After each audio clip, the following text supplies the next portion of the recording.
So operation ಅನ್ನೋದು ಕಟ್ಟಿದ ಬುತ್ತಿ, ಅದು ಎಲ್ರಿಗೂ ಗೊತ್ತು, ನನಗೂ ಗೊತ್ತದು. ಸೊ ಅದಂತೂ ಮಾಡಿಸ್ಲೇಬೇಕು ನಾನು.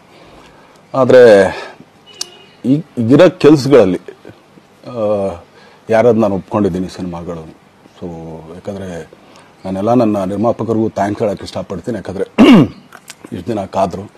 ಸೊ ಅದೊಂದು ರೀಸನ್ಗೋಸ್ಕರ ಅವ್ರುಗಳು ಆ್ಯಕ್ಚುಲಿ ಇಷ್ಟು ದಿನ ಕಾದಿದ್ದಾರೆ. ನಾನು ಅವ್ರುಗಳಿಗೆ ಅನ್ಯಾಯ ಮಾಡಬಾರ್ದು, ಯಾಕಂದರೆ ಅವರು ಒಂದು ಏನೇನೋ ಪ್ರಾಜೆಕ್ಟ್ಗಳು ಅಂದ್ಕೊಂಡಿರ್ತಾರೆ ಅಂಥೇಳಿ. ಸೊ ಅದಕ್ಕೋಸ್ಕರ ಸ್ವಲ್ಪ ಇದು ಮಾಡ್ತಾ ಇದ್ದೀನಿ. ಯಾಕಂದರೆ ಎಲ್ಲರಿಗೂ ಪುಷ್ ಆಗುತ್ತೆ ಅಲ್ಲಿವ್ರಿಗೆ ಪುಷ್ ಮಾಡೋಣ ಅಂತ ನಾನು ಟ್ರೈ ಮಾಡ್ತಾ ಇದ್ದೀನಿ, ಇಲ್ಲ ಅಂತಲ್ಲ. ಸೊ ಆದ್ದರಿಂದ ದಯಮಾಡಿ ಎಲ್ಲ ನನ್ನ ಸೆಲೆಬ್ರಿಟಿಗಳು, ನನ್ನ ಪ್ರೀತಿಯ ಸೆಲೆಬ್ರಿಟಿಗಳು, ಇದೊಂದ್ಸಲಿ ನನಗೆ ಕ್ಷಮೆ ಕೊಡ್ರಿ.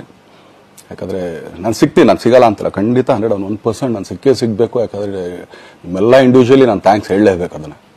ಆದರೆ ಈಗಲ್ಲ, ಇನ್ನೊಂದು ಸ್ವಲ್ಪ ದಿನ ಆಗಲಿ. ಯಾಕಂದರೆ ನಂದು ಸ್ವಲ್ಪ ಯಾಕಂದರೆ ಈಗಲೇ ಕಾಲೆಲ್ಲ ಸ್ವಲ್ಪ ನಂಬಾಗ್ತಾ ಇದೆ. ಸೊ ಸ್ವಲ್ಪ ನಮ್ಮ ಡಾಕ್ಟರ್ ಹತ್ರ ಎಲ್ಲ ನಾನು ಕನ್ಸರ್ನ್ ಮಾಡಿ ಏನು ಮಾಡ್ಬೋದು ಅದಕ್ಕಿನ್ನು ನೆಕ್ಸ್ಟ್ ಅಂತ ಹೇಳಿ. ಯಾಕಂದರೆ ಸ್ಪೈನಲ್ ಕಾರ್ಡ್ ಪ್ರಾಬ್ಲಮ್ ನಿಮಗೂ ತುಂಬ ಚೆನ್ನಾಗಿ ಗೊತ್ತು.